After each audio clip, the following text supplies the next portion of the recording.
que fueron iluminados, que son partícipes del Espíritu Santo, pero que después se apartan y se van al pecado. La mayor prueba de que alguien sí se puede apartar después de que fue salvo, aparte de todos los 104 textos que hay, es esta. Pregúntate, cuando tú te salvas, ¿pierdes tu libre albedrío? No lo pierdes. Tú sigues teniendo libre albedrío, aunque salvo. Y como tienes libre albedrío, el día que tú quieras, te puedes apartar de él. ¿Sí? Siempre conservamos el libre albedrío. Por eso Judas se apartó, y no solamente Judas, Demas, siendo salvo, se apartó amando este mundo, dice la Biblia. Y hay ejemplos dentro de la palabra de Dios y muchos textos que prueban eso, ¿sí? Para ellos es su severidad y mayor. ¿Por qué mayor?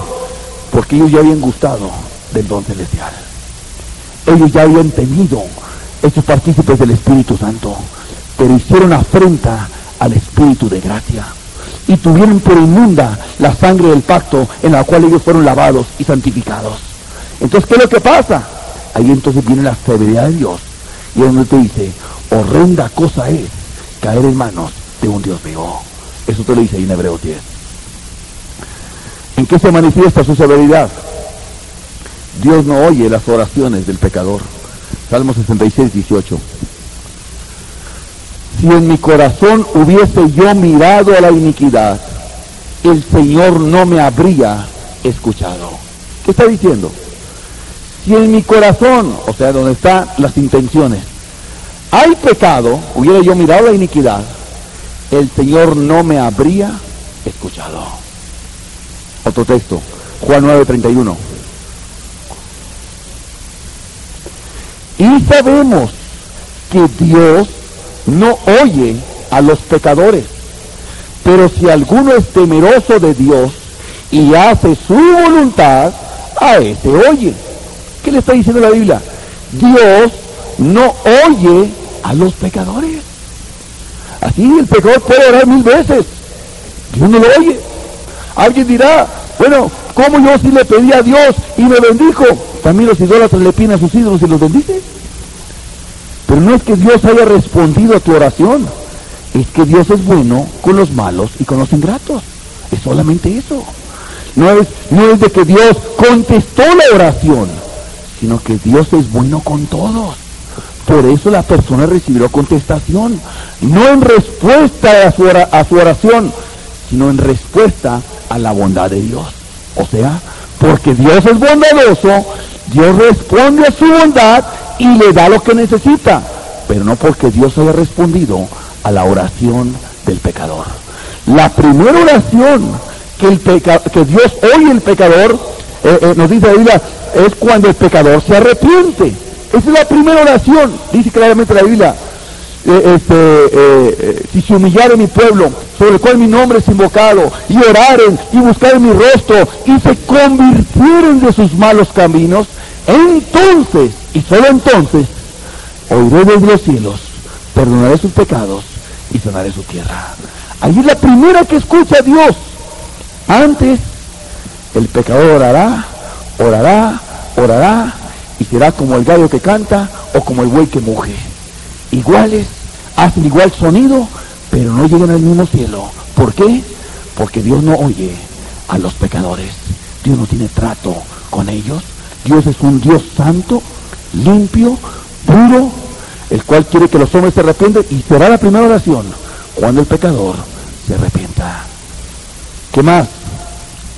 No solamente eso, sino que Dios no recibe las ofrendas ni los sacrificios del pecador. Proverbios 15:8.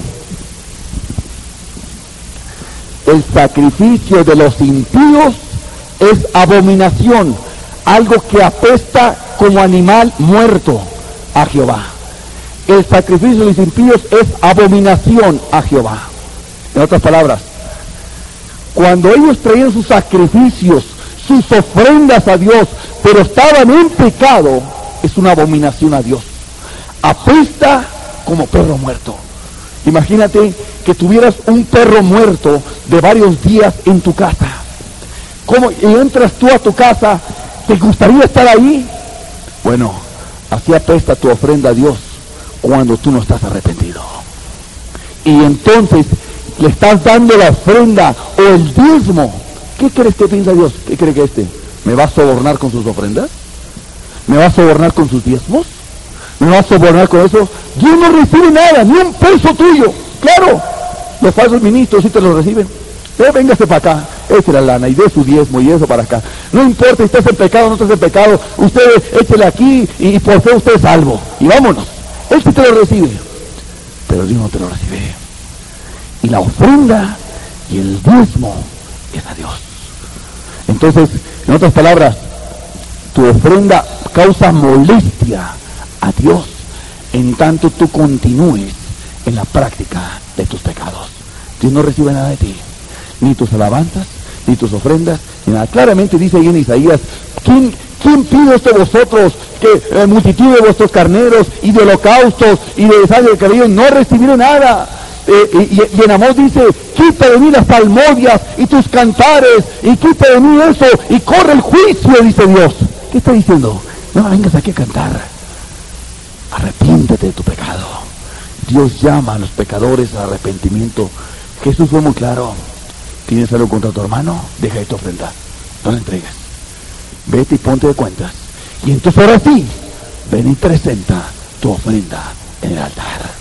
No puedes tú ofrendar a Dios ni diezmar a Dios en tanto tú estés en el pecado. Dios no recibe ese tipo de ofrendas. Dios no recibe nada de eso. Lo primero que quiere Dios es tu corazón en una ofrenda a Dios, rendido totalmente en servicio y obediencia a Dios. Y cuando eso ocurre, ahora sí, si hasta un vaso de agua le das a un hermano, Dios lo recibe como ofrenda para él.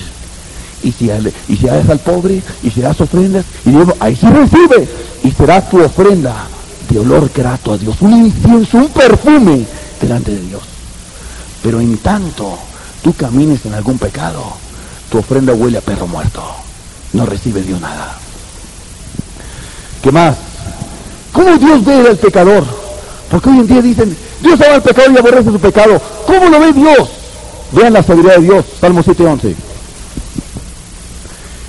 Dios es juez justo y Dios está airado contra el impío todos los días. ¿Cómo lo ve Dios?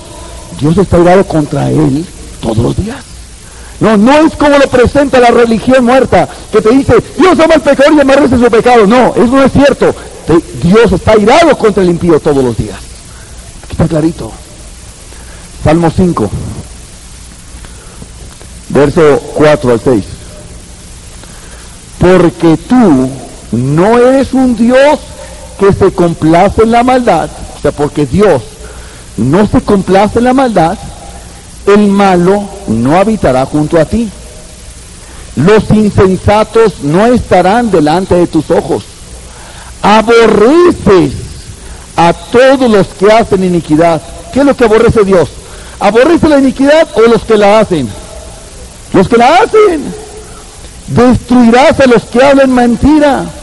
Al hombre sanguinario y engañador abominará Jehová. O sea, lo abomina tal persona.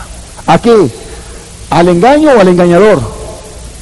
Por favor, es una falacia estar diciendo que Dios ama al pecador y aborrece su pecado.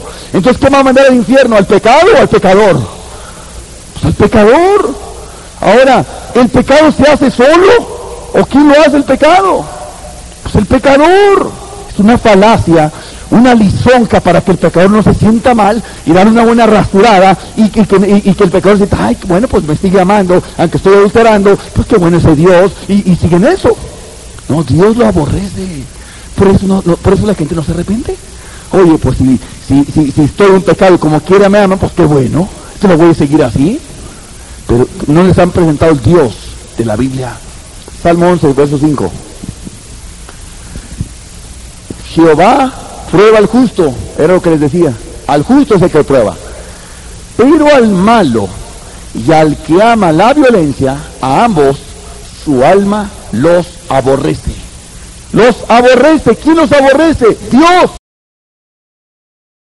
Que fueron iluminados, que